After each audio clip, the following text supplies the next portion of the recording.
नमस्ते। गायत्री मंत्र एक साथ। ओम भूर्भुवः स्वः तत्सवितुर्वरेण्यं भर्गो देवस्य धीमहि धियो यो नः प्रचोदयात्। ॐ शान्ताकारं भुजगशयनं पद्मनाभं सुरेशं विश्वाधारं गगनसदृशं मेघवर्णं शुभांगं लक्ष्मीकान्तं कमलनयनं योगिभिर्ध्यानगम्यं वन्दे विष्णुं भवभयहरं सर्वलोकैकनाथम्। ॐ यं ब्रह्मा वरुणेन्द्ररुद्रमरुतः स्तुवन्ति दिव्यैस्तवैः वेदैः साङ्गपदक्रमोपनिषदैः गायन्ति यं सामगाः। ध्यानावस्थिततद्गतेन मनसा पश्यन्ति यं योगिनो यस्यान्तं न विदुः सुरासुरगणा। देवाय तस्मै नमः, देवाय तस्मै नमः। गीता माता ऑनलाइन कक्षा में आप सभी का स्वागत है। अभी तक की इस कक्षा में हम 12वें अध्याय 18वें अध्याय के 12 श्लोक तक हमने अभ्यास कर लिया था। तो जो 12वां श्लोक था इसमें हमने त्यागी पुरुषों के महत्व को जाना था कि त्यागी पुरुषों का महत्व क्या है। अब महत्व का मतलब क्या है कि त्यागी पुरुष है तो उसका क्या अर्थ है, और त्यागी पुरुष नहीं है तो उसका क्या मतलब है, कितना महत्व होता है उस चीज़ का। तो इस विषय में 12वां जो श्लोक था इसमें कहा गया था कि अनिष्टम मिष्टम मिश्रम च, अनिष्टम मिष्टम मिश्रम च त्रिविधम कर्मणः फलम भवत्यत्यागिनां प्रेत्य न तु सन्यासिनां क्वचित्। अनिष्टम मिष्टम मिश्रम च त्रिविधम कर्मणः फलम, 3 प्रकार का फल होता है कर्म के द्वारा। जो भी हमने कर्म किया उस कर्म का अगर फल मिलेगा तो 3 तरह से मिलेगा।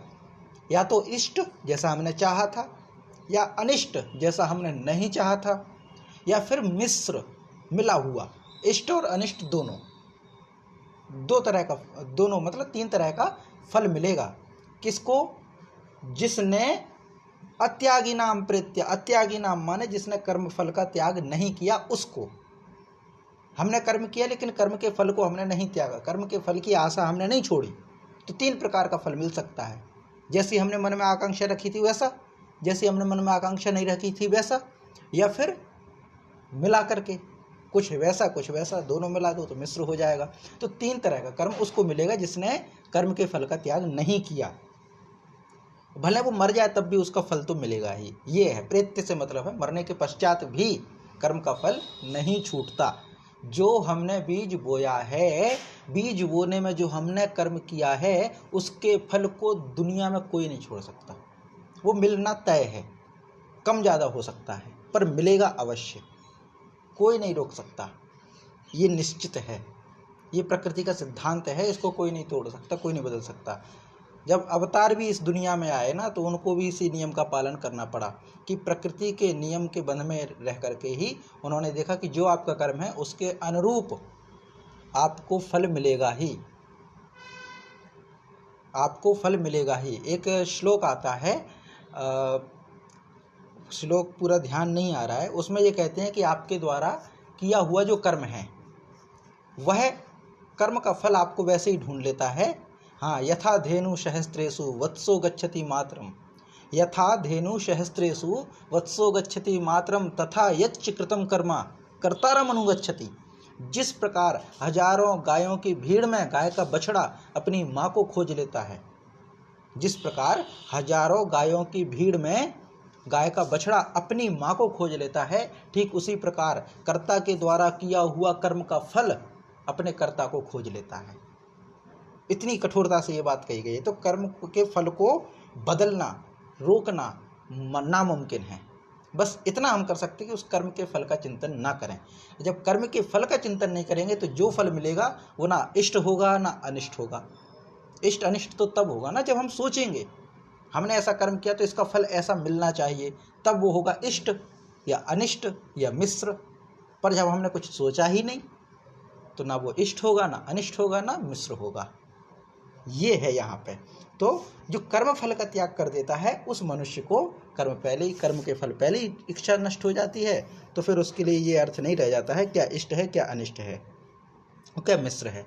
ये यहाँ पे हो गया। तो त्यागी पुरुषों के महत्व का प्रतिपादन ये हो गया था कि अनिष्टम मिश्रम मिश्रम च त्रिविधम कर्मणः फलम भवत्यत्यागी नाम प्रेत्य न तो सन्यासी नाम क्वचित। ये 12वां हो गया था। अब आज से जो है हमें 13वें श्लोक का अभ्यास करेंगे। तो इसमें कहते हैं, अब इसमें क्या है कि संपूर्ण जो कर्म किए जाते हैं वो किए कैसे जाते हैं, क्या कारण है कर्मों को करने का, क्या क्या निमित्त बनते हैं। तो भगवान कहते हैं अर्जुन से कि अब उनको सुन।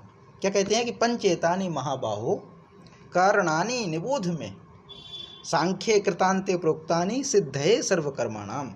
सिद्धये सर्वकर्माणाम। तो कहते हैं हे महाबाहो, हे अर्जुन, सर्वकर्माणाम सिद्धे, सभी कर्मों की सिद्धि के लिए, जो भी कर्म संपन्न होते हैं उन कर्म की सिद्धि के लिए। तो सर्वकर्माणाम सिद्धे, सभी कर्मों की सिद्धि के लिए एतानि पंच कारणानि, ये 5 कर्म हैं। कारण है, क्षम्यतां, कारण, क्योंकि कारण ही कार्य कराने का साधन होता है, मतलब कारण है। कारण किसको कहते हैं, जैसे जो वृक्ष है, वृक्ष का कारण क्या होगा, बीज। अगर बीज ना होता तो वृक्ष ना होता। तो वृक्ष का जो कारण है वो बीज है ना। दूध होगा तभी दही बनेगा, बिना दही के दूध नहीं बन सकता। तो दही का कारण जो है वो दूध है। तो जो घटित होता है उसके मूल में जो रहता है वो कारण होता है। तो ये तानी माने ये पंच कारणानि, ये 5 कारण हैं जो कहाँ बताए गए हैं। तो कहते कृतांते सांख्य प्रोक्तानि। कृतांते सांख्य, कैसे सांख्य में, सांख्य योग, सांख्य दर्शन में, सांख्य शास्त्र में। तो कैसा है सांख्य, सांख्य शास्त्र है कर्मों का अंत करने वाला। सांख्य ये बताता है कि कर्मों का अंत कैसे हो, कर्मों का अंत कैसे हो ये बतलाता है। तो कर्मों का अंत बतलाने वाले, कर्मों का अंत कैसे हो यानी कर्मों का अंत करने के उपाय बतलाने वाला सांख्य। कर्मों को अंत कैसे करें ये उपाय बतलाने वाला जो सांख्य शास्त्र है उसमें ये 5 कारण कहे गए हैं। तानी में निबोध, उनको मुझसे तू भली भांति जान। बोध, बोध माने जान करना। तो निबोध, मुझसे जान तू उनको। तो क्या कहने का मतलब है, अर्जुन से भगवान श्री कृष्ण कहते हैं कि हे महाबाहो अर्जुन, संपूर्ण कर्मों की सिद्धि में 5 कारण होते हैं।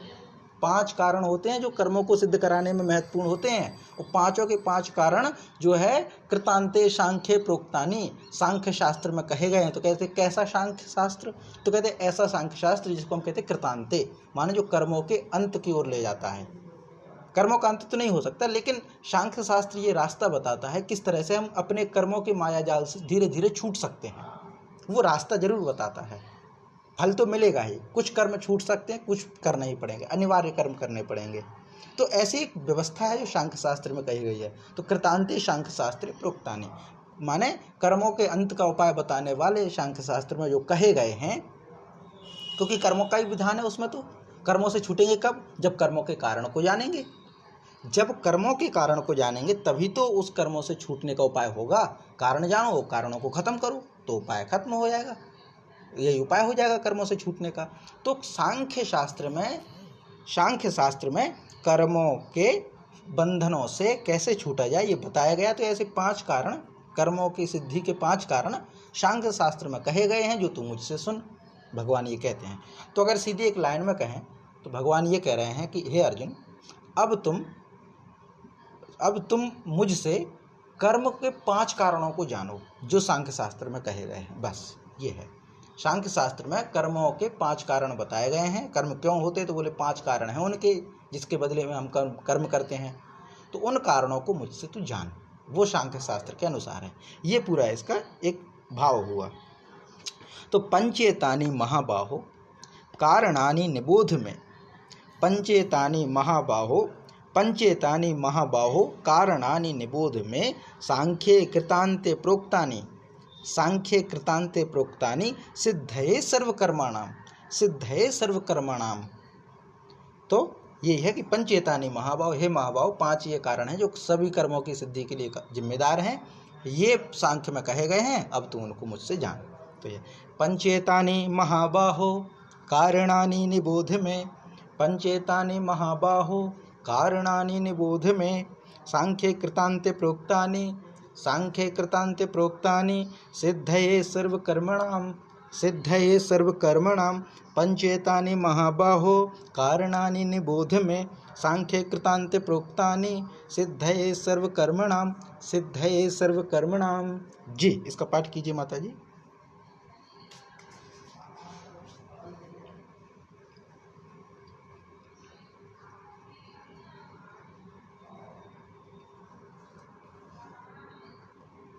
मधु माता जी। अच्छा, मैं जी।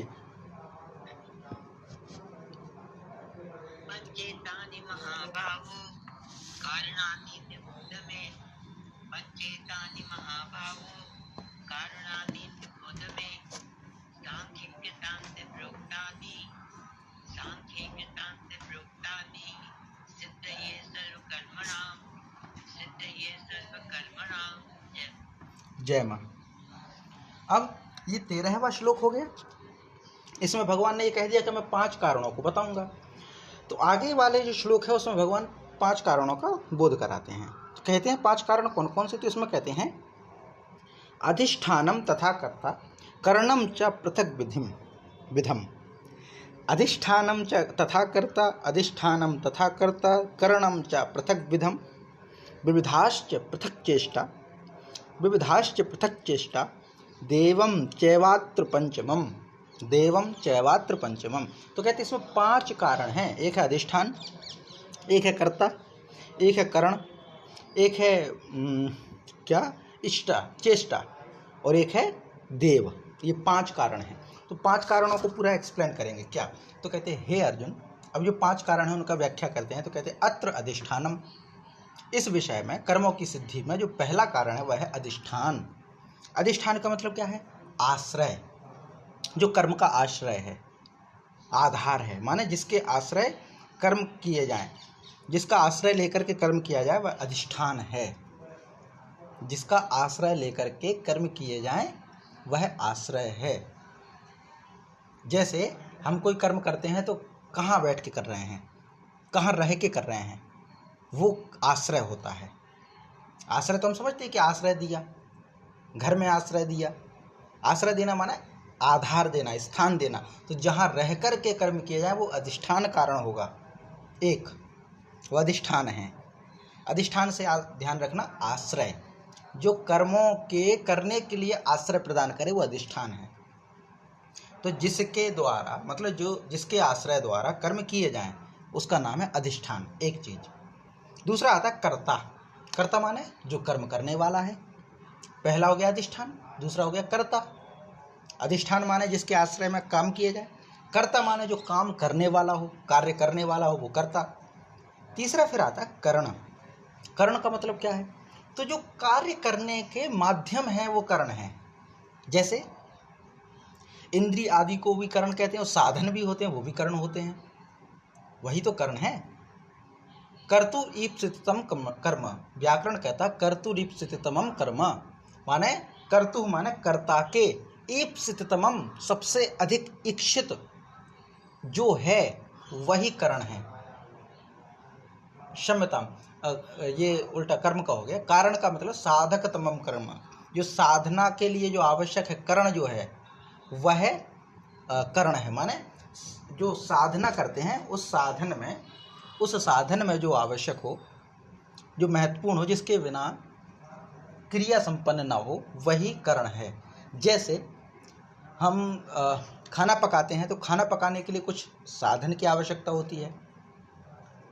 जैसे अब रोटी पकाएंगे तो आटा भी चाहिए, पात्र भी चाहिए, जल भी चाहिए, और चूल्हा भी चाहिए, अग्नि भी चाहिए, तभी होगा। हम पढ़ते हैं तो पढ़ने के लिए कुछ पुस्तक भी चाहिए। अगर कोई व्यक्ति नज़र कमज़ोर है तो चश्मा भी चाहिए उसको। हम जब बात करते हैं तो उसके लिए सामने वाला व्यक्ति तो चाहिए। या फिर हम कोई और काम करते हैं तो उसके लिए साधन की आवश्यकता होती है। किसी काम में ज़्यादा साधन की आवश्यकता होती है, किसी काम में कम साधन की आवश्यकता होती है, पर साधन की तो आवश्यकता होती है। तो पहला अधिष्ठान हो गया, दूसरा कर्ता हो गया, तीसरा हो गया करण। करण माने वो उपकरण जिससे हम कोई काम करें। तो 3 हो गए। इसके बाद चौथा है वो चेष्टा है ना। विभिन्न प्रकार के करण हो गए। करण के बाद आता है विविधा पृथक चेष्टा, अलग अलग प्रकार की अलग अलग चेष्टाएं। चेष्टाएं माने इच्छाएं, वही तो प्रेरित करती हैं कर्म करने के लिए। इच्छाएं हुई तो कर्म होते हैं। इच्छा हुई कि हमें ये करना है तो हम फिर उसका कर्म करने लग जाते हैं। इच्छा हुई कि हमें समाज में ये अच्छा काम करना है तो फिर वो कर्म होने लगता है। तो सबसे पहले तो मन में ही तो वो संकल्प आता है। कर्म जो है पहले हमारे मन में रहता है अमूर्त रूप में, बाद में फिर वो प्रकट होता है संसार जगत में मूर्त रूप में।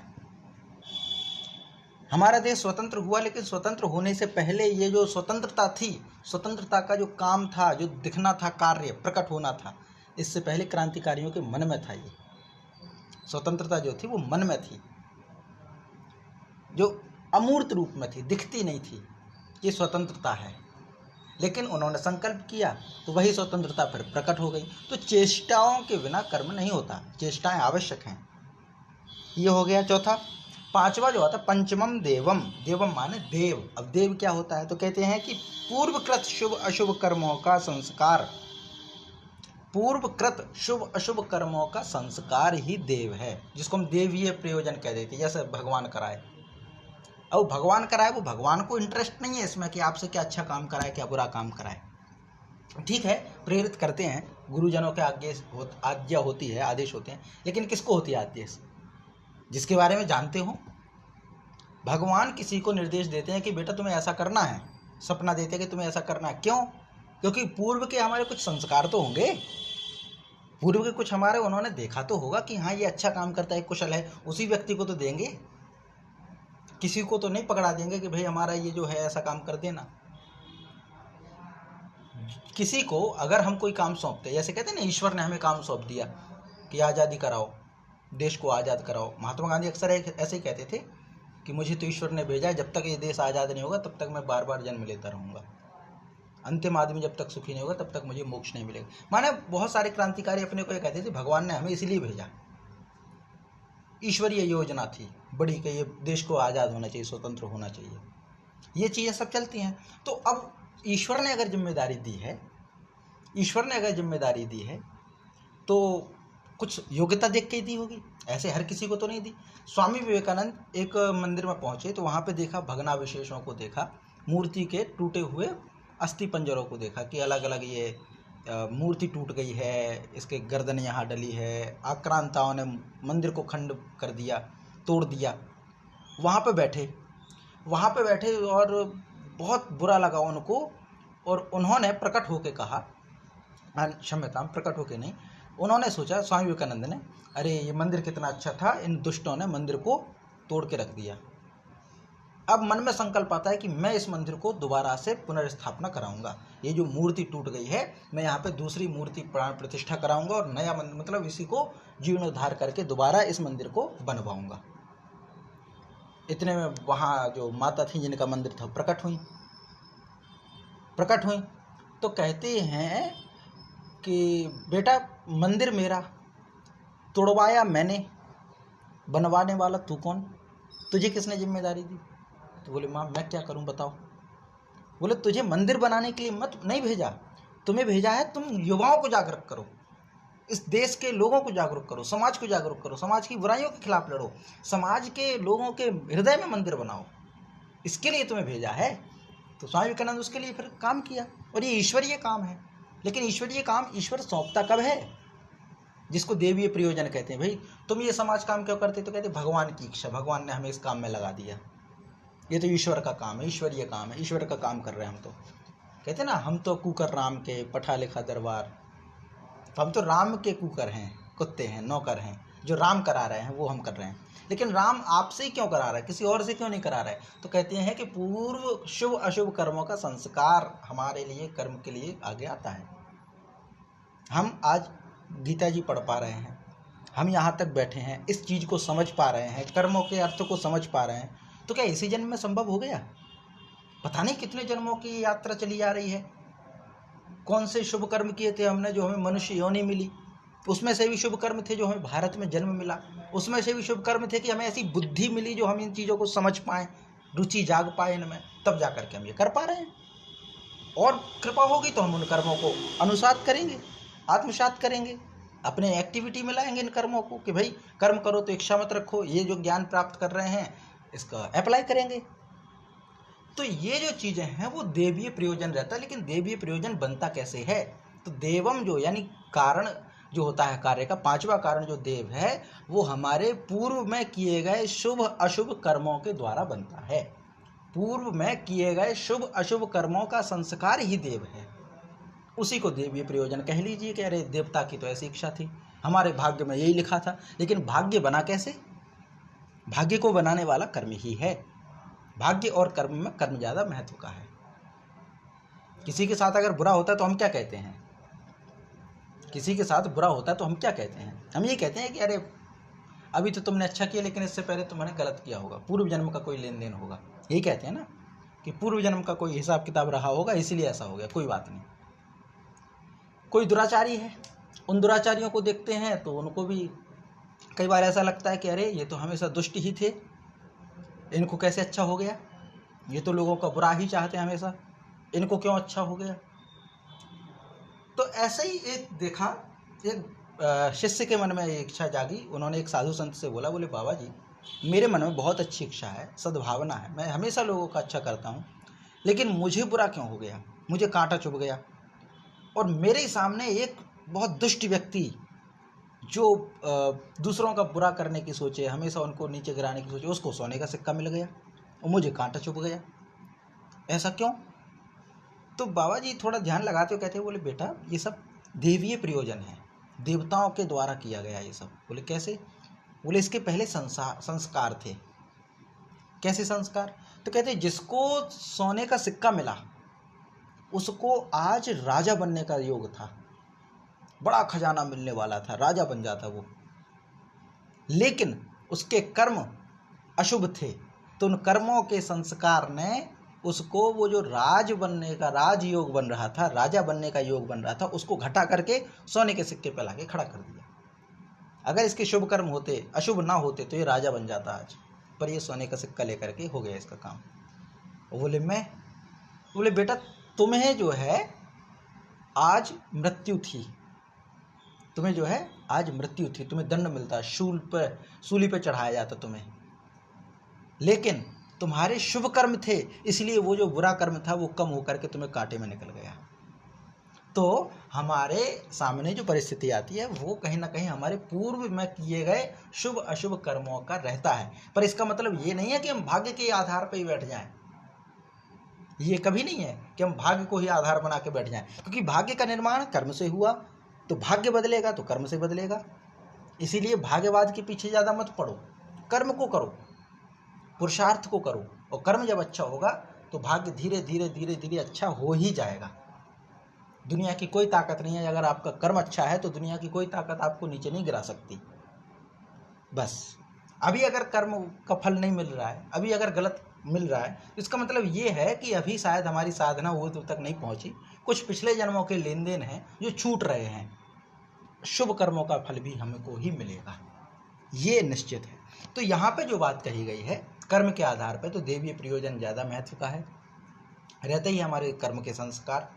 अब भविष्य का देवीय प्रयोजन कैसे बनेगा? तो आज के द्वारा किए गए कर्मों से होगा।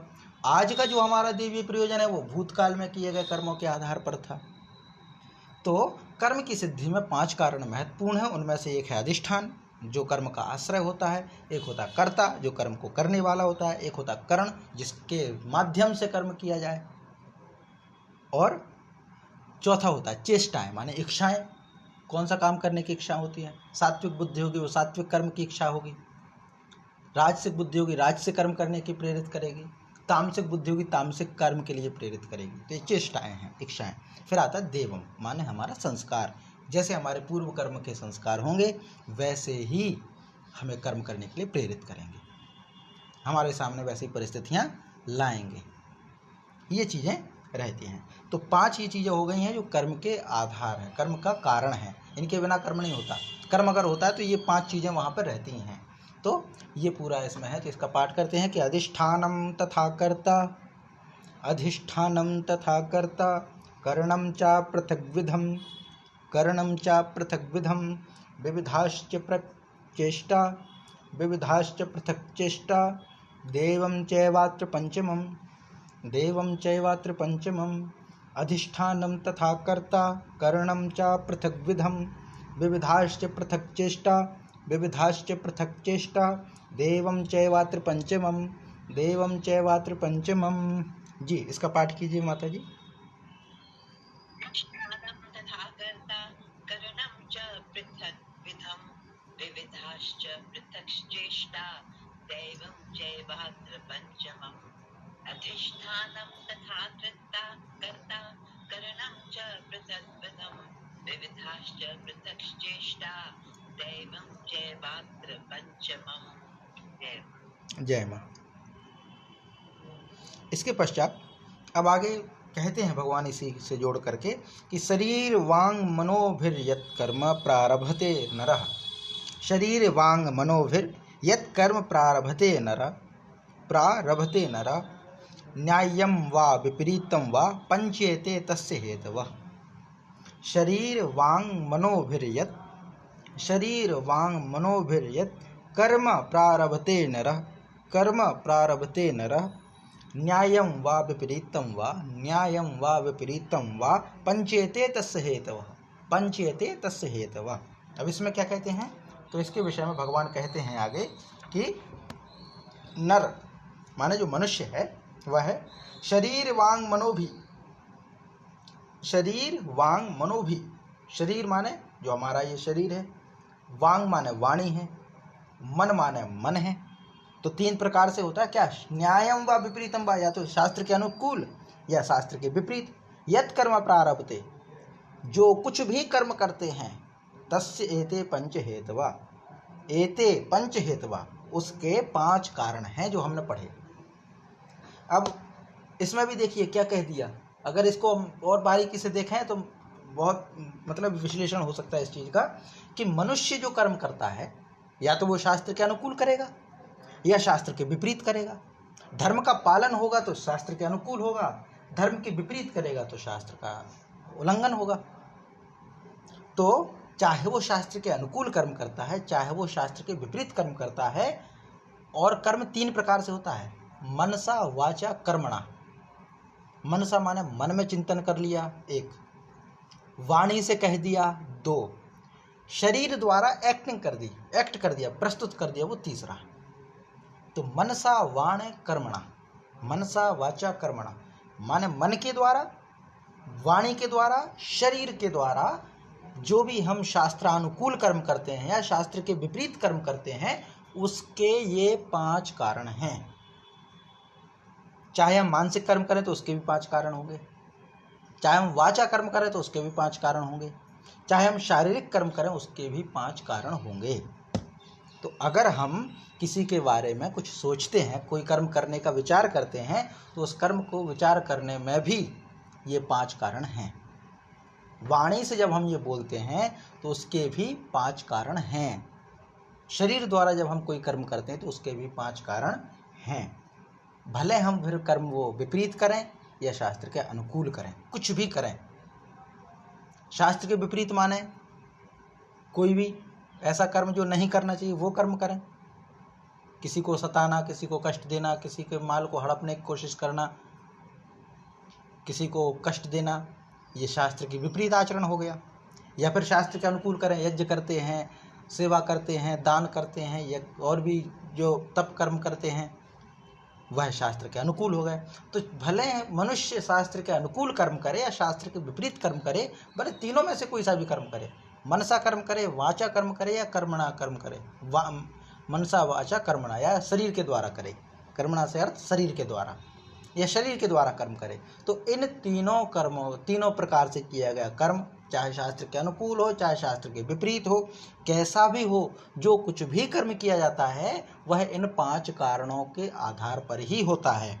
तो शरीर वांग मनोभिर्यत शरीर माने शारीरिक कर्म, वांग माने वाणी के द्वारा कर्म, और मनो भी माने मन के द्वारा किया गया कर्म। यत कर्म प्रारभते नरा, मनुष्य जो भी कर्म करता है, न्यायम व विपरीतम व, न्याय के अनुसार करे या न्याय के विपरीत करे। न्याय मतलब शास्त्र के अनुसार, है ना, शास्त्र के अनुसार माने न्याय, न्याय मतलब शास्त्र विधि जो है उसके अनुसार।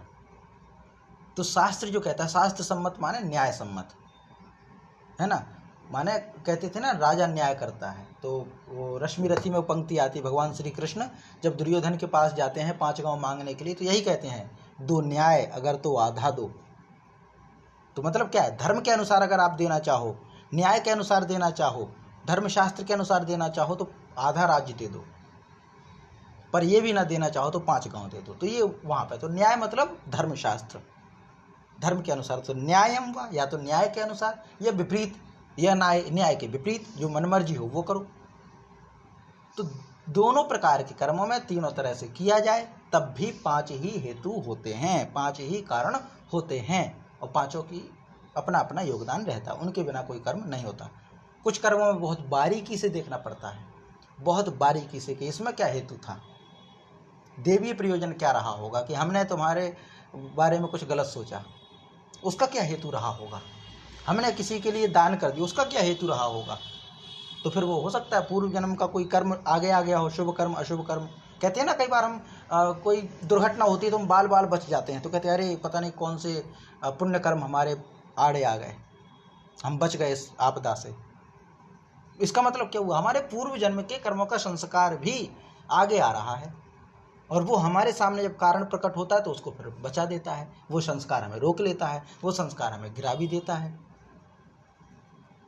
या ये सब रहता है। तो पूर्व जन्म का देवी प्रयोजन रहती है, साधन भी रहता है, अच्छा कर्म बुरा कर्म साधन भी रहेगा, कर्ता भी रहेगा करने वाला, अधिष्ठान भी होगा, स्थान भी तो रहेगा कहाँ पे किया जा रहा है कर्म, भले मन में किया जाए पर मन भी तो अधिष्ठान है,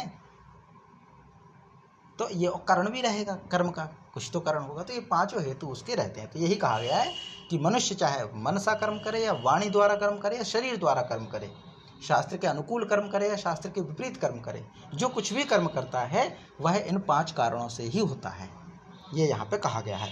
तो शरीर वांग मनोभिर्यत, शरीर वांग मनोभिर्यत कर्म प्रारभते नरः, कर्म प्रारभते नरः, न्यायं वा विपरीतं वा, न्यायं वा विपरीतं वा, पंचेते तस्य हेतवः, पंचेते तस्य हेतवः।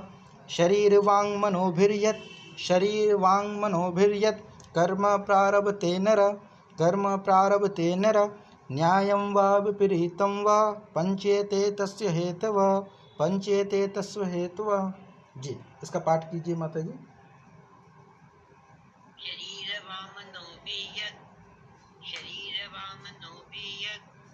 कर्म प्रारभते नरः, कर्म प्रारभते नरः, न्यायं वा विपरीतं वा, न्यायं वा विपरीतं वा, पंचेते तस्य हेतवे, पंचेते तस्य हेतवे। जय माँ। इसके बाद अब आगे है, आगे 16वें श्लोक में भगवान कहते हैं, तत्रैवं सति कर्तारम् आत्मानं केवलं तु यः, तत्रैवं सति कर्तारम् आत्मानं केवलं तु यः, पश्यत्यकृत बुद्धिवानत्वान्, पश्यत्यकृत बुद्धित्वात् न स पश्यति दुर्मति, न स पश्यति दुष्मति। तो ये जो है पश्यत्यकृत बुद्धित्वात्, त्वान्न है ना, वान्न बुद्धि के बाद, तो बुद्धित्वात् न स पश्यति दुर्मति, न स पश्यति दुर्मति, ये है। इसका मतलब क्या है, यहाँ पे क्या कहते हैं, अभी एक तरफ तो कहिए 5 कारण हैं कर्म को करने के लिए, फिर आगे कहते हैं तत्रैवं सति कर्तारम् आत्मानं केवलं तु यः, पश्यत्यकृत बुद्धित्वात् न स पश्यति दुर्मति। तो कहते परंतु एवं सति, ऐसा होने पर भी, यह अकृत बुद्धित्वात्, ये 5 कारण होने पर भी, जो मनुष्य अशुद्ध बुद्धि होने के कारण, अशुद्ध बुद्धि माने बुद्धि शुद्ध नहीं है जिसकी, तो अशुद्ध बुद्धि होने के कारण, तत्र माने उन विषयों में यानी कर्मों के होने में, केवलम शुद्ध स्वरूपम आत्मा, आत्मानं कर्तारं पश्यति, केवल शुद्ध स्वरूप आत्मा को ही कर्ता समझता है, सह माने वह दुर्मति न पश्यति। मलिन बुद्धि वाला ज्ञानी यथार्थ नहीं समझता।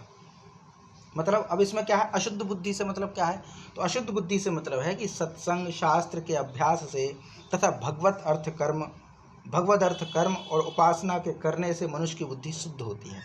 सत्संग करने से, शास्त्र के अभ्यास करने से, भगवत कर्म करने से, उपासना करने से मनुष्य की बुद्धि शुद्ध होती है। अब ये हम कहें कि हमारी बुद्धि शुद्ध कैसे होगी, तो कहेंगे पहले सत्संग करो।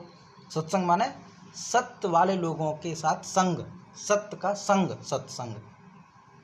तो सत्संग को संत संग भी कहते हैं, संतों का संग, जिनका स्वभाव अच्छा है, जिनका व्यवहार अच्छा है, जो अच्छा विचार रखते हैं, उनके संग में रहना, उनका अनुसरण करना, उनके विचारों को सुनना, उनकी वाणी को सुनना, यही सत्संग है, यही सत्संग। अब तो बहुत आसान है, मोबाइल आ गया तो हम सुने, अच्छे प्रवचन लगा लेते हैं तो उनके प्रवचनों को सुनते हैं, तो अर्थात उनके विचारों को सुनते हैं, अर्थात उनके सत्संग को कर रहे हैं, हम उनके साथ रह रहे हैं।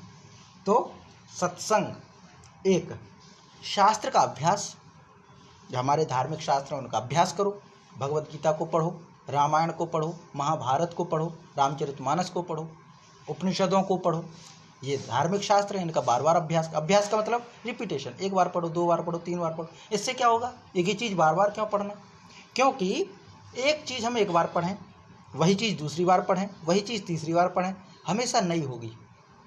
बार बार जब हम एक ही चीज़ को देखते हैं, पढ़ने के अर्थ में, शास्त्र के अर्थ में, एक ही चीज़ को अगर हम 2 बार 3 बार देखें तो उसमें फिर व्याख्याएं भी वैसी निकलने लगती हैं, उसके अर्थ भी वैसे ही आने लगते हैं। अभी हमने गीता जी की क्लास की, प्रथम अध्याय से करते आ रहे हैं, 18वां अध्याय अंतिम समाप्ति की ओर जा रहा है। अगर इसको हम दोबारा से करें, पहले हम उसको, भले ही रिकॉर्डिंग हुई है, अब तो रिकॉर्डिंग हुई है तो वो सब पता है किस तरीके से पहले व्याख्या की थी।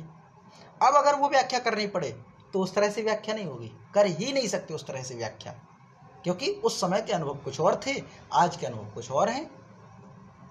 और दोबारा पढ़ेंगे, फिर तीसरी बार पढ़ेंगे, 5वीं बार पढ़ेंगे, 10वीं बार पढ़ेंगे, तो परतें खुलती जाती हैं, अर्थ स्पष्ट होते जाते हैं। जो चीज़ आज हम नहीं देख पा रहे, मैं स्वीकार करता हूँ इस चीज़ को कि 18वें अध्याय को जिस तरीके से हम पढ़ रहे हैं, या गीता जी को जिस तरीके से पढ़ी, एक बच्चे की बुद्धि है वो।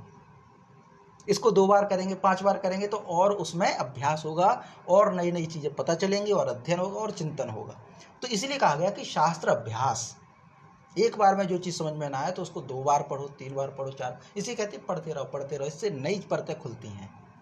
अब ये अलग बात है कि हम इसको पढ़ लिया, अब दूसरी चीज़ पढ़ें, फिर तीसरी चीज़ पढ़ें, तो ज्ञान तो बढ़ रहा है, पर अभ्यास आवश्यक है। ये अभ्यास का है, तो शास्त्र अभ्यास माने धर्म ग्रंथों का, शास्त्रों का, जो हमारे पूजनीय रहे हैं उनके विचारों को पढ़ते रहना चाहिए, तो होता है धर्मशास्त्र। तो सत्संग, शास्त्र अभ्यास, भगवद अर्थ कर्म करें, तो भगवद अर्थ मतलब भगवान को समर्पित करके कर्म करें, भगवान को समर्पित करके किया गया कर्म, वो भगवद अर्थ है। तो एक तो सत्संग करने से, एक शास्त्र का अभ्यास करने से, भगवान को समर्पित कर्म करने से और उपासना करने से मनुष्य की बुद्धि शुद्ध होती है। ये मनुष्य की बुद्धि शुद्ध होने के उपाय हैं। सत्संग करें, शास्त्र का अभ्यास करें, भगवान को समर्पित करके अपने कर्म करें, उपासना करें। उपासना का मतलब क्या होता है, सत्संग के समकक्ष ही है उपासना। उपासना मतलब एक तो ये होता है तपस्या वगैरह करना, उपासना का एक शाब्दिक अर्थ जो होता है वो होता है उप, यानी समीप, आसन माने बैठना। जो हमारे इष्ट देव हैं, जिनको हम बड़ा मानते हैं, जिनकी इज्जत हम करते हैं, जो हमारे आदर्श हैं मानसिक रूप से या शारीरिक रूप से, उनके समीप बैठना। उप का मतलब होता है समीप, आसन माने बैठना, आसन लगाना। तो हम जिनका सम्मान करते हैं उनके समीप आसन लगाना, उनके समीप बैठना ही उपासना है, उपासना है। क्योंकि जैसे हम आग के समीप बैठेंगे क्या होगा, अग्नि की गर्माहट हमारे अंदर आएगी। किसी बर्फ वाली जगह पे जाके बैठें, ध्यान लगाएं तो ठंडी आएगी, पानी के अंदर जाके बैठें नमी आएगी। वैसे ही हम किसी साधु संत के पास जाके बैठें तो साधुता आएगी, संतों का प्रभाव पड़ेगा। और वही व्यक्ति अगर कोई जाए तो उसका प्रभाव पड़ेगा, दुष्टों के पास जाए तो दुष्टों का प्रभाव पड़ेगा। वो तोते की कहानी सुनी होगी, 2 तोते थे, एक कसाई के यहाँ पहुँच गया और एक पंडित जी के पास पहुँच गया। तो पंडित जी के पास वाला तोता जो है वो कहे कि सीताराम सीताराम सीताराम सीताराम, आइए बैठिए, भोजन कीजिए, प्रसाद ग्रहण कीजिए, ये पंडित जी वाला तोता था। और एक पहुंच गया जो है वो कसाई के यहाँ पे, तो कहता मग पकड़ो पकड़ो मारो मारो काटो काटो, पकड़ो मारो काटो, पकड़ो मारो काटो, वो सीख गया। तो सत्संग का ही तो असर है। तो उपासना का मतलब यही है कि उप माने समीप, आसन माने बैठना, उपासन। एक और शब्द प्रयोग होता है उपवास। उपवास का हम अर्थ लगा लेते हैं भूखे रहने से। उपवास का अर्थ लगा लेते हैं भूखे रहने से। भूखे रहने से नहीं, वो तो एक ठीक है, कह दिया, व्रत अलग चीज है। उपवास का मतलब होता है समीप बैठना। वास माने रहना, उप माने समीप। तो अपने जो आराध्य जन हैं उनके समीप निवास करना। शारीरिक दृष्टि से ठीक हो तो ठीक है, नहीं तो मानसिक रूप से उनका ध्यान करते रहना ही उपासना है, उपवास है। तो इससे क्या होगा, इससे शरीर की बुद्धि शुद्ध होगी। इसीलिए जो उपयुक्त साधनों से रहित है उसकी बुद्धि शुद्ध नहीं है, ऐसा समझना चाहिए। जिसके जीवन में सत्संग नहीं है, जिसके जीवन में सत्संग नहीं है, और जिसको शास्त्र का अभ्यास नहीं है, जो कर्म भी भगवान को समर्पित नहीं करता, और जिसके जीवन में कोई उपासना का भी स्थान नहीं है, चारों ही साधन नहीं है। चारों साधनों से बुद्धि शुद्ध होगी, पर ये चारों ही साधन नहीं है तो उसकी बुद्धि अशुद्ध है। और ऐसी अशुद्ध बुद्धि वाला व्यक्ति अगर कोई कर्म कर दे, वो कर्म करके फिर वो माने कि आत्मा ही सब कर्म कर रही है, खुद की बुद्धि अशुद्ध है, कर्म कर रहा है खुद और फिर कहे आत्मा करवा रही है, वो तो वह मलिन बुद्धि वाला यथार्थ नहीं समझता, वह वास्तविकता को नहीं देखता, वास्तविकता उसको नहीं समझ में आती। यहाँ पे ये भाव कहा गया है। माने वो कारणों को तो देख रहा है, लेकिन वो कहे कि नहीं, मेरे शरीर में आत्मा, पता है भगवान को पता था ये कि ऐसे तर्क देने वाले होंगे कि भाई हम किसी की हत्या कर रहे हैं, माने हम, वही तो भगवान ने कह दिया ना कि आत्मा करती है, ये समझो कि आत्मा कर रही है, सबके अंदर आत्मा है, सबके अंदर भगवान है। तो किसी ने मर्डर कर दिया, वो कसाब था, वो कह दे भाई आपके यहाँ तो ये माना जाता है कि सबके अंदर आत्मा है, तो मेरे अंदर भी भगवान है, मेरे अंदर भी आत्मा है, और मेरे अंदर भी आत्मा है तो मैं किसी को मारूं तो भगवान मार रहा है, मैं नहीं मार रहा हूँ, मेरे अंदर भगवान है। नहीं, वो कहते हैं कि ये तो ढोंग है, क्योंकि तुम्हारी बुद्धि शुद्ध नहीं हुई है। अब तुम आत्मा को करता कैसे मान लोगे, क्योंकि तुम तो मलिन बुद्धि वाले हो, तो तुम यथार्थ नहीं समझ रहे हो, तुम सिर्फ बच रहे हो कर्मों के फल लेने से। कर्मों का फल तो लेना पड़ेगा, ऐसे नहीं टाल दोगे कि भगवान की इच्छा थी वो करा रहा है, ये मैं नहीं करा रहा हूँ, ऐसा नहीं है। तो वहाँ पे ये बात कही गई है। माने जो ये लोग हैं जिनकी खुद का यथार्थ ज्ञान है नहीं, तर्क करने आ जाते हैं, तो कहते हैं कि ये खराब व्यक्ति हैं, ये यथार्थ नहीं समझते। तो अब ये भी चीज़ है, जब वो पढ़ा था ना कि कर्ता, आत्मा को ही कर्ता मानो, तब हमारे मन में भी आता है। ऐसे तो कोई भी कह देगा, बलात्कारी कह देंगे भाई हमारे अंदर भी तो आत्मा है, मैंने नहीं किया, आत्मा ने किया। नहीं, तुम्हारी बुद्धि शुद्ध नहीं है, तुम्हारे जीवन में सत्संग का महत्व नहीं है, तुम्हारे जीवन में उपासना नहीं है, तुम्हारे जीवन में वो ये साधना नहीं है, अभ्यास नहीं है, शास्त्रों का सत्संग नहीं है, भगवान के समर्पित करके कर्म नहीं करते। अब ये और चीज़ है, अगर यही चीज़ आ जाए, चलिए सत्संग तो बड़ी बात है, बुद्धि शुद्ध होगी, है ना, शास्त्रों का अभ्यास अलग बात है और उपासना अलग बात है। अगर आप एक ही सिद्धांत मान लो कि हमारा जो कर्म है भगवान को समर्पित है, तब मान लें कि चलो ठीक है, आत्मा जो है वो कर रही है कर्म, क्योंकि भगवान को समर्पित है, हमने नहीं किया, हमारा कोई लालच नहीं है उसमें, ईमानदारी से ये माने तब तो समझ में आता है। पर ये भगवत अर्थ कर्म कब आएगा, भगवान को समर्पित कब कर पाएंगे, जब हमारा सत्संग होगा, जब हमारा शास्त्र का अभ्यास होगा, जब हमारी उपासना होगी, तभी तो भगवान को समर्पित कर्म होगा, तभी तो इतनी बुद्धि आएगी, इतनी समझ आएगी कि भगवान को समर्पित कर दो कर्म। तो जो ऐसा नहीं है और वो कहता है कि आत्मा ही सब कुछ कर रही है, तो कहते हैं कि उसकी बुद्धि मलिन है, वो अज्ञानी है। ऐसा अज्ञानी व्यक्ति वास्तविकता को नहीं देखता, ये कहने का मतलब है यहाँ पर। तो तत्रैवं सति कर्तारम आत्मानं केवलम तु यः पश्यत्यकृत बुद्धित्वात् न स पश्यति दुर्मति। तो ऐसा व्यक्ति जो मनुष्य अशुद्ध बुद्धि वाला है, जिसकी बुद्धि शुद्ध नहीं है, कर्मों में आसक्त है, विषयों में यानी कर्मों में आसक्त है, और फिर कहता है कि नहीं आत्मा सब कुछ कर रही है, तो वह मलिन बुद्धि वाला ज्ञानी व्यक्ति यथार्थ को नहीं जान पाता, ये मतलब है यहाँ पे। तो इसका हम पाठ करते हैं कि तत्रैवं सति कर्तारम आत्मानं केवलं तु यः पश्यत्य कृत्य बुद्धित्वान्न स पश्यति दुर्मतिः तत्रैवं सति कर्तारम् आत्मानं केवलं तु यः पश्यत्य कृत्य बुद्धित्वात् न स पश्यति दुर्मतिः न स पश्यति दुर्मतिः तत्रैवं सति कर्तारम् आत्मानं केवलं तु यः पश्यत्य कृत्य बुद्धित्वान् न स पश्यति दुर्मति। जी, इसका पाठ कीजिए माता जी।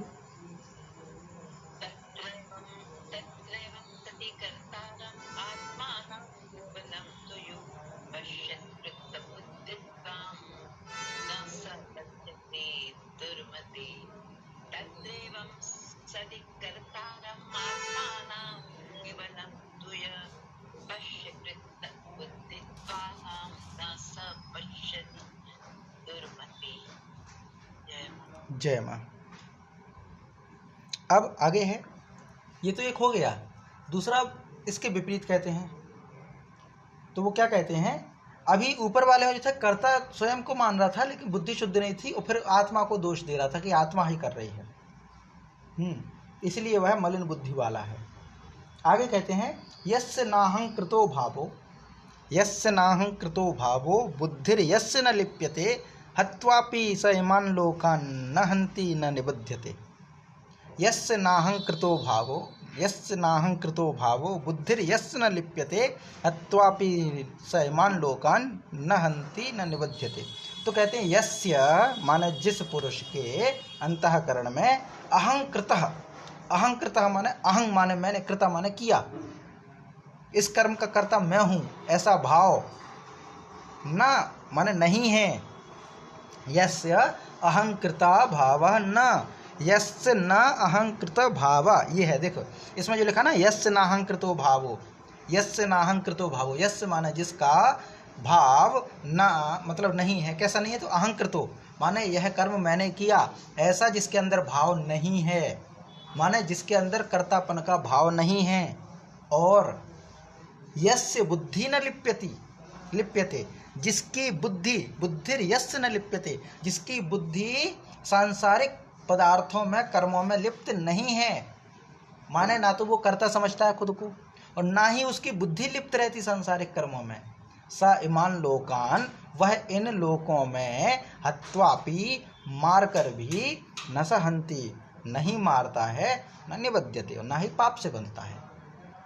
तो कहते हैं कि पाप से बंधने से छूटना है ना, तो कैसे, क्या उसका तरीका है? तो कहते हैं कि पहले बुद्धि को सांसारिक पदार्थों से हटाओ, सांसारिक चिंतन में मत फंसाओ।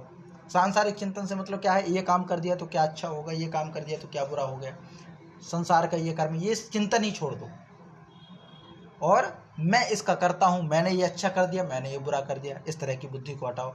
तो दो बातें इसमें हैं, एक अहंकार भाव हटाओ कि मैंने ये काम किया, मैं इस काम का करता हूँ, ये भाव नष्ट हो जाए।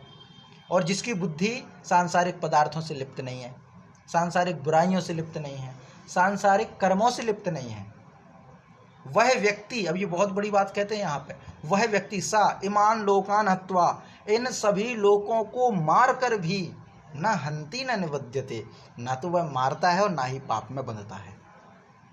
अब ये कैसे? जिसकी बुद्धि शुद्ध हो और जो कर्तापन का भाव ना हो, और वह संपूर्ण लोगों को मार दे तो भी वो पापी नहीं है, ये कैसे संभव है? ये तो उल्टी बात कह दी। तो कहते हैं भगवान श्री कृष्ण ने अपना विराट रूप दिखाया था, भगवान ने अपना विराट रूप दिखाया था, तो उसमें क्या देखा था? पांडवों की सेना, कौरवों की सेना उनके भगवान श्री कृष्ण के मुंह में जा रही है। इसका मतलब क्या? उन्होंने मार डाला सबको। भगवान श्री कृष्ण भी कहते हैं अर्जुन खड़े हो जाओ, मैंने तो सबको मार डाला, तुम्हें तो सिर्फ एक्टिंग करनी है, मैंने सब कर दिया। इसका मतलब फिर भगवान हत्यारा नहीं है? ये प्रश्न आता है, समाज में भी ये प्रश्न उठता है कि भाई हम देखते हैं कि यहाँ अमरनाथ यात्रा करने जा रहे थे, इतने लोग मर गए, यहाँ पे इतने श्रद्धालु मर गए, यहाँ पे ये लोग मर गए, वो लोग मर गए, तो क्या भगवान इसका हत्यारा नहीं है सबका? हम कहते हैं सब कुछ भगवान ही कर रहा है, तो भगवान इसका हत्यारा नहीं हुआ? तो गीता जी वहाँ पे उत्तर देते हैं कि जिस व्यक्ति जो कर्तापन से दूर रहे, भगवान करता नहीं है, उसको ये अहंकार नहीं है कि मैं कर रहा हूँ, एक बात। दूसरा, उसकी बुद्धि सांसारिक पदार्थों में लिप्त नहीं है, तो वो जो भी हो रहा है उसके लिए वो पापी नहीं है, ना वो पाप में बंधता है। ये यहाँ पे बात कही गई। तो भगवान जब कह रहे थे कि मेरे मुंह में सब मतलब अग्नि वगैरह सब निकल रही है, सभी राक्षस मर गए और ये सब हो गए, मतलब उनकी बुद्धि में ये नहीं है कि ये पाप है ये पुण्य है, इन सब से उनकी बुद्धि परे है, सांसारिक बुद्धि में नहीं है, वो सांसारिक चिंतन नहीं करते हैं, इन सब से हटके हैं। तो वह पुरुष जो कर्तापन से रहित है, जो कर्तापन से रहित है, माने मैंने ये काम किया, इस भाव से वो रहित है, जिसकी बुद्धि सांसारिक पदार्थों में लिप्यमान नहीं है, सांसारिक पदार्थों में जो नहीं सोचते हैं कि ये अच्छा है ये बुरा हुआ, वह इन सब लोगों को मार कर भी वास्तव में नहीं मारता और ना ही वो पाप में बंधता है। पाप में नहीं बंधता इसका मतलब क्या है? कहते हैं जैसे अग्नि, वायु और जल के द्वारा प्रारब्धवश, अग्नि है, जल है, वायु है, इसके द्वारा किसी प्राणी की हिंसा होती देखने में आए तो वास्तव में वह हिंसा नहीं है, वह हिंसा नहीं है, आए तो भी वह हिंसा वास्तव में नहीं है। वैसे ही जिस पुरुष के देह में अभिमान नहीं है और स्वार्थ रहित केवल संसार के हित के लिए ही संपूर्ण क्रियाएं होती हैं, उस पुरुष स्वार्थ रहित, पहले कहा स्वार्थ रहित, संसार के हित के लिए जिसकी संपूर्ण क्रिया होती हैं, उस पुरुष के शरीर और इंद्रियों द्वारा किसी प्रकार की प्राणी की हिंसा होती हुई लोक दृष्टि में देखी जाए तो भी वह वास्तव में हिंसा नहीं है, क्योंकि आसक्ति, स्वार्थ, अहंकार के न होने से किसी प्राणी की हिंसा हो ही नहीं सकती, और बिना कर्तृत्व अभिमान के किया हुआ कर्म वास्तव में कर्म है ही नहीं, अकर्म है, इसीलिए वह पुरुष पाप में नहीं बंधता। ये इसकी पूरी व्याख्या कर दी कि पाप से नहीं बंधता का मतलब क्या है। जैसे अग्नि, वायु, जल, इससे भी तो किसी की मृत्यु हो जाती है, वायु से, अग्नि से, पानी में डूब के, तो वहाँ पे तो नहीं कहते कि इसको दोष लग गया, अग्नि को दोष लग गया, अग्नि ने उनको मार डाला, अग्नि ने इतने को मार डाला। हत्या इंसान को लगती है, समुद्र में डूब के मर जाए या कुएं में डूब के मर जाए तो पानी को तो नहीं कहते अब तू हत्यारा हो गया, अब नहीं पियेंगे तुझे, तेरे साथ व्यवहार नहीं होगा कुछ। अग्नि से जल के मर जाए तो ऐसा तो नहीं कहते नहीं अब अग्निदेव से नफरत हो गई, नहीं। क्यों? क्योंकि वो प्राणी की हिंसा वास्तव में हिंसा नहीं है, क्योंकि अग्नि दोष नहीं, अग्नि के चिंतन में दोष नहीं है, वायु के दोष में चिंतन नहीं है, चिंतन में दोष नहीं है, सांसारिक चिंतन नहीं है, उनका कोई स्वार्थ नहीं है, जल का कोई स्वार्थ नहीं है, इसलिए वहाँ हत्या भी नहीं है। वैसे ही जिस पुरुष का देह अभिमान नहीं है और स्वार्थ रहित संसार के लिए जिसकी संपूर्ण क्रियाएं रहती हैं, संपूर्ण क्रियाएं संसार के हित में है लेकिन स्वार्थ नहीं है, अपने हित में नहीं है, जो पुरुष संसार के लिए सब कुछ करता है, स्वयं के लिए कुछ भी नहीं है। अब देखिए व्याख्या किसकी चल रही? व्याख्या उसकी चल रही है जो अपने कर्तापन से दूर है, भगवान के पक्ष वाले, माने भगवान का भक्ति ही होगा वो, लेकिन काम क्या कर रहा है? तो स्वार्थ को त्याग करके, स्वार्थ से रहित होकर के संसार के हित के लिए काम। तो भक्त कभी शांत नहीं बैठता, भगवान का पूजा वो संसार के भले के लिए करता है। तो संसार के हित के लिए जिसकी संपूर्ण क्रिया होती हैं, उस पुरुष के शरीर द्वारा या इंद्रियों द्वारा किसी प्राणी की अगर हिंसा होती हुई दिखती है तो सिर्फ संसार में ही दिखती है, तो भी वह वास्तव में हिंसा नहीं मानी जाती है, क्योंकि आसक्ति उसके अंदर है नहीं, स्वार्थ है नहीं, अहंकार है नहीं। तो जब स्वार्थ नहीं है, आसक्ति नहीं है, अहंकार नहीं है, तो प्राणी की हिंसा कैसे? हिंसा तो यहीं से होगी, या तो किसी के प्रति लगाव ज़्यादा हो, या हमारा कोई स्वार्थ अटका हुआ हो, या हमारे अंदर अहंकार हो, तभी तो हिंसा होगी, तभी तो हिंसा होगी। आसक्ति माने लगाव, भूख भी कह सकते हैं इसको। और स्वार्थ, अपना स्वार्थ देखना, मुझे ये मिल जाए, मेरे को ये मिल जाए, मैं और मेरा, मैं और मेरा, ये स्वार्थ है। सिर्फ मैं नहीं, मेरा भी, वो भी स्वार्थ है।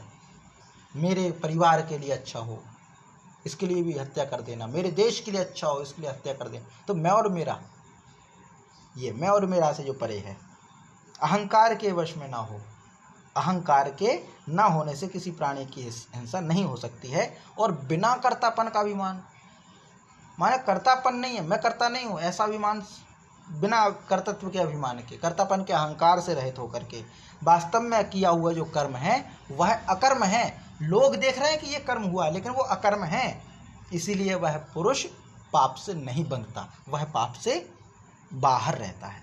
ये है। तो इसका हम पाठ करते हैं कि यस्य नाहंकृतो भावो, यस्य नाहंकृतो भावो बुद्धिर्यस्य न लिप्यते, बुद्धिर्यस्य न लिप्यते, हत्वापि सैमान् लोकान्, हत्वापि सैमान् लोकान्, न हन्ति न निबध्यते, न हन्ति न निबध्यते, यस्य नाहङ्कृतो भावो बुद्धिर्यस्य न लिप्यते, हत्वापि सैमान् लोकान्, न हन्ति न निबध्यते, न हन्ति न निबध्यते।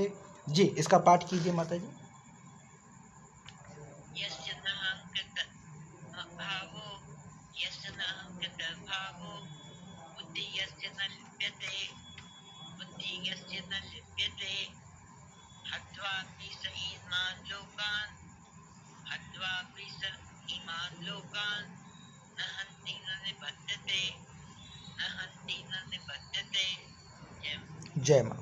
अब ये जो श्लोक है 17वीं तक आज रखते हैं, समय भी हो रहा है और आगे से हम अगले उसमें करेंगे। तो आज की कक्षा हम यहीं तक रखते हैं, कल की कक्षा 18वें श्लोक से आरंभ होगी। तो इसमें कोई प्रश्न हो तो आप बताइए, बाकी फिर शांति पाठ करते हैं। सांख्य जो है, सांख्य मतलब एक दर्शन है वैसे तो सांख्य, और सांख्य दर्शन के जो शास्त्र हैं वो सांख्य शास्त्र कहलाते हैं।